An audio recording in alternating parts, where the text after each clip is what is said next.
Hey guys, this is Life of Stace Storytime Part 3. In the previous video I spoke about starting to have access to my mum's house and going for regular visits. In this one I'm going to talk you through the first time I ever actually went to my mum's house and how that was. I was playing outside with my friend. We were playing football literally just on the front from the curb to where the road is, and in our my garden and next door's neighbour's garden, because that's where the ball kept going. Like, we was just playing, tackling each other. Next minute, I see a car pull up. My mum's boyfriend drove and they'd come to collect me. So I was literally finishing playing football with my friend and I heard raised voices. Bear in mind, I'd never heard any conflict, any aggression, any arguments. The house that I lived in was calm as anything, and there was just none of that. So to hear that, but from people like my family, who I knew as my mum and dad, and then someone who I've just found out is my actual mum and her boyfriend, and there was all proper shouting at each other. And then one of my foster brothers got involved as well, and it was a lot. And I remember feeling really frustrated, and my friend, he had wedged the ball between him and the fence of my neighbours. And I kicked him in the back of the leg, and I was only getting the ball, but I wasn't, I couldn't manage my emotions, and I took it out on him really, what the adults was doing. And yeah, so eventually I got in the car and we drove towards my mum's house and whatnot, and we got there and we pulled up outside, and as I went to walk in I could hear a dog barking.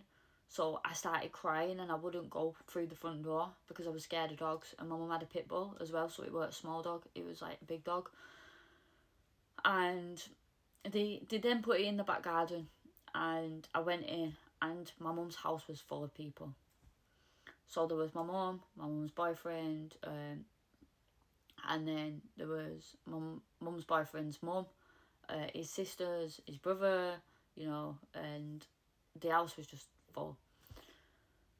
And it was way too many people. Even though I lived with my mum and dad and I had my siblings there, my siblings often worked or my dad would be out or something. So it was very, very rare that everyone was in the house at one time. And if there was, everyone kind of did their own thing. And I would just have my playroom and I wouldn't be bothered. It was just so quiet. So it was a complete different atmosphere to what I was used to. So I walked in and there's all these people there, and I was just a bit taken aback a little bit, and I kind of wedged myself on the edge of the settee, but not quite sat down, but not quite stood up. And there was Stace, you're gonna be alright and that, but they kept trying to bring the dog back in. So every time they did, I'd run to the front door and hide at the edge of the stairs, and I'd just be shaking, crying. And then they agreed to keep outside for the time that I was there. And yeah, eventually the rest of the people went, so it was a bit quieter. So then it was just me, my mum and her boyfriend. But my mum didn't really speak, and she went and put me some food on. So she went and made me ravioli. I previously spoke about me having an eating disorder, and I will go into that in more detail throughout multiple videos as I get later on. But she put me ravioli on, but it was cooking for ages. I remember I used to have things cooked in the microwave, and she was cooking it in the pan, and it was cooking so long. When she brought it to me, it was really, really chewy and I couldn't swallow it, so I didn't eat there either. And then eventually it was time to go home, which I was really, really happy about, because I kind of just wanted to get to my own place, my own bedroom, and back to what I knew, despite the atmosphere being different. So I went home, but with the atmosphere being different and whatnot, I started running away, because I wanted to be there, but I wanted it to be how it used to be. And then I was trying to transition and that to going to my mum's as well, and the difference in the households was just complete worlds apart. So I'd start running away, and I'd just pack a few things in a backpack and I'd put it on my bag. Usually contained my football sticker book, my football top and tracksuit, and then that'd be it. I think I'd throw a Polly Pocket in there or something as well, or one of my toys, whatever I was attached to that day. and I'd go and I'd start running off the estate up towards, but then there was a tree there, and I remember getting to this tree, and I thought, if I go any further I actually don't know where I am. So I'd like hide behind the tree. Like, I didn't even know anyone was looking for me, but so I was just there like trying to hide behind the tree, like the tree's disguising me, and I'd really be crying my eyes out.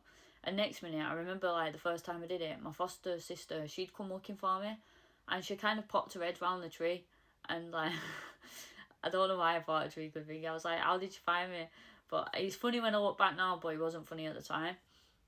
And she went, what you doing? I went running away. She went, oh, come on. But the fact that she come to find me and she asked me to go home, like, it gave me that sense of that they missed me, like they loved me, they wanted me home. I hadn't even been gone that long. I think it was just worried, you know. But at the time in my head, that's how I perceived that.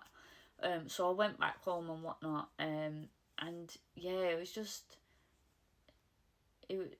The atmosphere was so just different, and I just really wanted it to go back the same. And then around the same time, I don't know how it went from the man in the park not being my dad to me then having supervised access with him through the social services, despite them knowing he was a sexual offender previously. But obviously, I didn't know this at the time.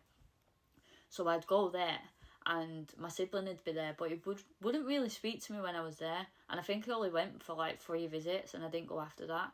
But he'd speak to me more when he pulled me up, like outside my own home or on the park and stuff. So I'd walk out my house, and he'd be like stood at the shop at the top of the street, and he'd be like, Lulu, because my middle name used to be Louise, and that's his name for me.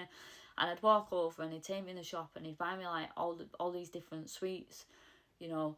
And then my foster parents would realise like I was talking to him at the shop, and they'd shout me in, and they'd take the sweets off me, and I'd start crying and be like, but my dad's bought me them, and whatnot. And then I remember going on my bike to the park at the back of the house, and I remember him just standing in front of my bike. So I stopped, and then I got off my bike, and he kind of took my bike off me and said, come with me. So I started walking, and I remember my foster sister and a friend, like, she was 7 years older than me, and she clocked it.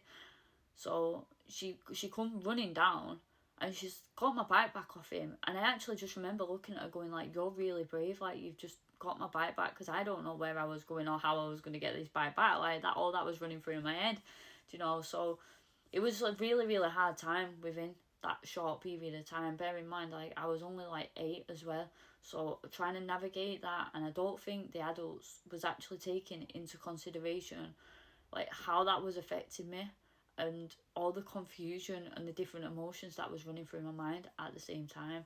But yeah, so that's part 3. Please give me a follow, guys, and part 4 will be next.